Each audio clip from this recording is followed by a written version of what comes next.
Hey, it's Clay, and this will be a video chart on ticker symbol AMRN. We will take a look at the 30-minute time frame.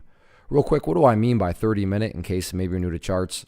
Instead of each one of these candlesticks here representing 1 day's worth of price action, which is what you would normally see, each one represents 30 minutes. So while this here may look like a few weeks worth of time, it's actually just the past couple of days broken down into 30-minute time slices. I like you this time frame that does a good job of telling the quote-unquote story of the price, and then makes mapping outward levels of support and resistance a bit easier to see. Did this analysis on Wednesday, so that is where the orange and then green line here are coming from.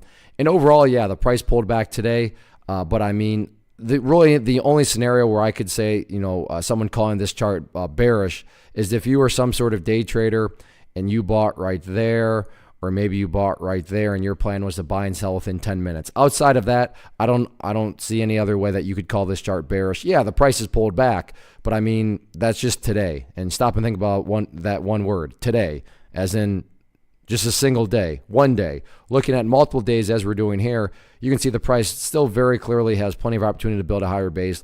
Just to really illustrate that point, and I'm not saying this will happen, but just to kind of, like I said, illustrate more so what I'm talking about. Let's say that the price actually pulled all the way down to $20. Once more, not saying that'll occur, but in the event the price came down here and then behaved in that manner before working its way back upwards, what would you still have from the big picture? Well, you'd still very clearly have lows there, some lows there, some lows down here. This is just kind of a crude representation, but if you envision each of these as stair steps, well then from the grand scheme of it all, the stair steps would still very clearly be going in the upwards direction. So sure, the price pulled back, even further from where it was, right there, but it's not like the chart has crashed or anything like that. So as far as areas of support, $20 is, an important level for that, overall kind of stair step point of view. But I mean, technically speaking, even if the price dropped below 20, there would still be plenty of other opportunities for the price to build a higher base, which is what you want to see going forward.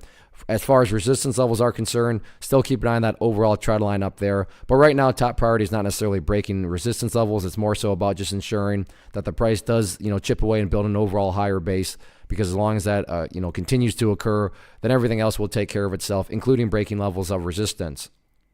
One of the biggest questions that I get is, hey Clay, how do you find the stocks that you trade? So what I've done is put together a free resource guide where I talk about the tools that I use to locate stocks that I find interesting and think may have potential. So if that sounds like something that could add value to you as a trader, then click on the image that is up on the screen right now and I will email you the guide. The guide itself is very short and to the point, and best part, it's completely free.